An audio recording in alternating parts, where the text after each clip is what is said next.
Hello the new. It's only me, Leonard Wells, broadcasting as usual from Studio B here in the GIGGLE Mill in Haslingden near Manchester in the UK.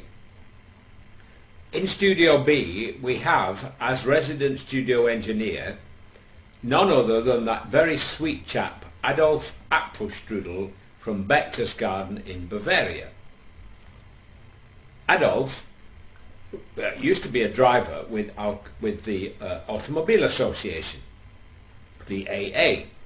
Unfortunately, because of problems with the ladies, he developed a drink problem and had to resign and become a member of Alcoholics Anonymous. So he was often referred to as AA from the AA, formerly with the AA from BB. During the WAR, Adolf was gruesomely wounded and refuses steadfastly to appear on camera because he said it frightens the children and that he keeps getting visits from the police. In addition, being a strict disciplinarian, he refuses me any more than 12 digital megaburgers per broadcast, and that means that I'm obliged to not let you see and hear my world famously forgettable rendition of Nessun Dorma.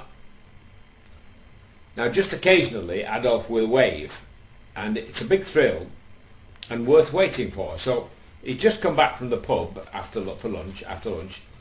Any chance you might be interested in waving to the audience today? What do you think? So he's swaying a bit, he's hesitating, and he always takes a while to make his mind up, this lad. So we'll just ask him again. Adolf, any chance you might thrill the audience with a wave? No? You're feeling a bit horsey, is that it? Right, I understand. So we'll move on now to our little saga, which concerns the CIA in America. Oh, that'll be 5 o'clock. It's these oaks, you know, they keep you as regular as a clock.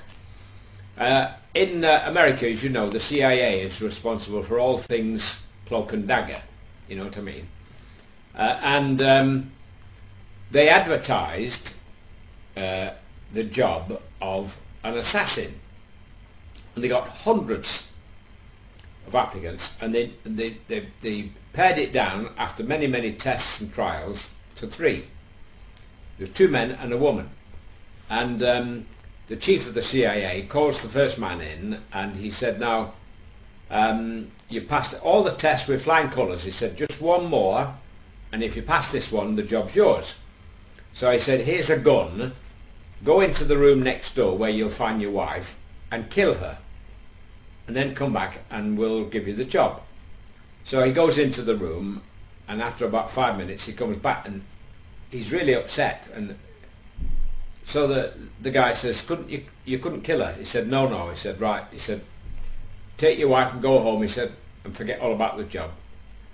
So the second man comes in, and he tells him the same story. Go in there with this gun, kill your wife, and the job's yours. So he goes in, but he's in there for 10 minutes. And eventually he comes out in tears with his wife on his arm. He said, how could I possibly kill such a beautiful woman? So the guy says, right, off you go home. Eventually the woman comes in. She's the last of the applicants. And the guy says, right, here's a gun. I want you to go into that other room where your husband is and kill him, and the job's yours. So in she goes, and they're listening from outside the door, and they hear 6 shots, bang, bang, bang, bang, bang, bang, and then screams, shouts, bangs, thumps, wallops.